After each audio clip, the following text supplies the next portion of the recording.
Bienvenue dans l'essentiel du dessous des cartes. Aujourd'hui, on vous emmène dans l'espace, observer des milliers de satellites en orbite. Certains d'entre eux, américains, européens, jouent un rôle majeur dans la guerre en Ukraine pour aider les soldats ukrainiens au sol en leur fournissant communication interceptée et observation spatiale du terrain. L'espace aujourd'hui est plus que jamais un enjeu de puissance pour faire la guerre, pour se défendre, mais aussi pour les télécommunications, pour le climat. Raison pour laquelle les ministres des 22 États membres de l'Agence spatiale européenne étaient à Paris ces 2 derniers jours avec un objectif, un budget en hausse de 25% pour que l'Europe tienne son rang dans la compétition mondiale en cours. Sortons nos cartes. Quel intérêt y a-t-il à savoir lancer des objets dans l'espace?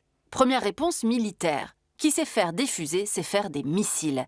C'est d'ailleurs en s'appropriant la technologie des missiles V2 mis au point par les Allemands pendant la Seconde Guerre mondiale que les Américains et les Soviétiques ont conçu leurs premières fusées.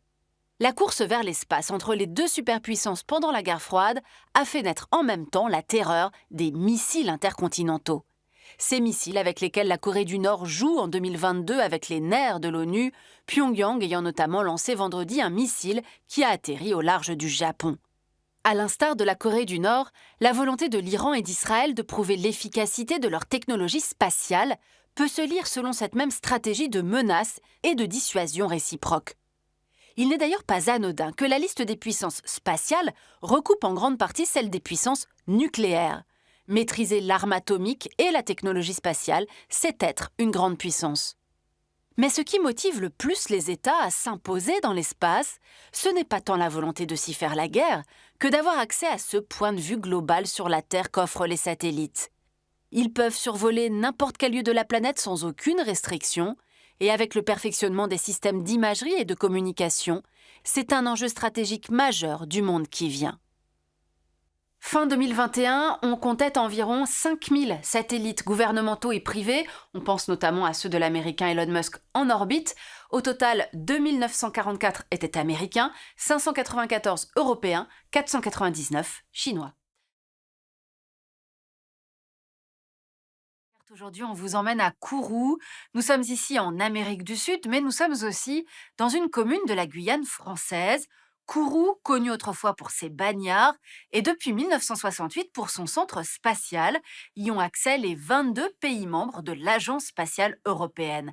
Alors aujourd'hui, à Kourou, devait avoir lieu le lancement par la fusée Ariane 5 d'une sonde spatiale vers Jupiter.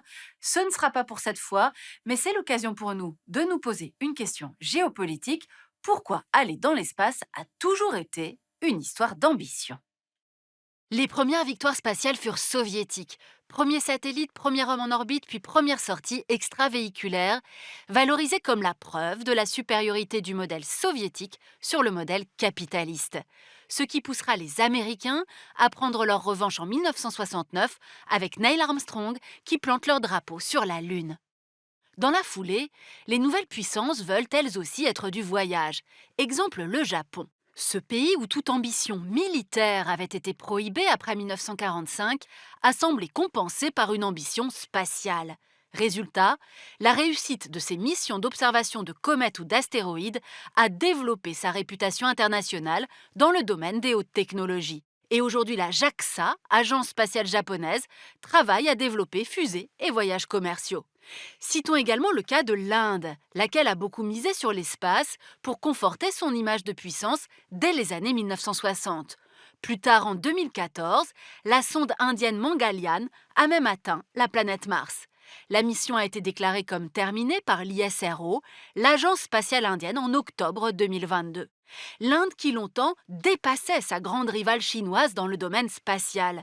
Mais depuis que Pékin a réussi en mai 2021 à poser à la surface de Mars un petit robot téléguidé, la Chine rattrape son retard sur les Indiens, mais aussi et surtout sur les Américains, les Russes et les Européens.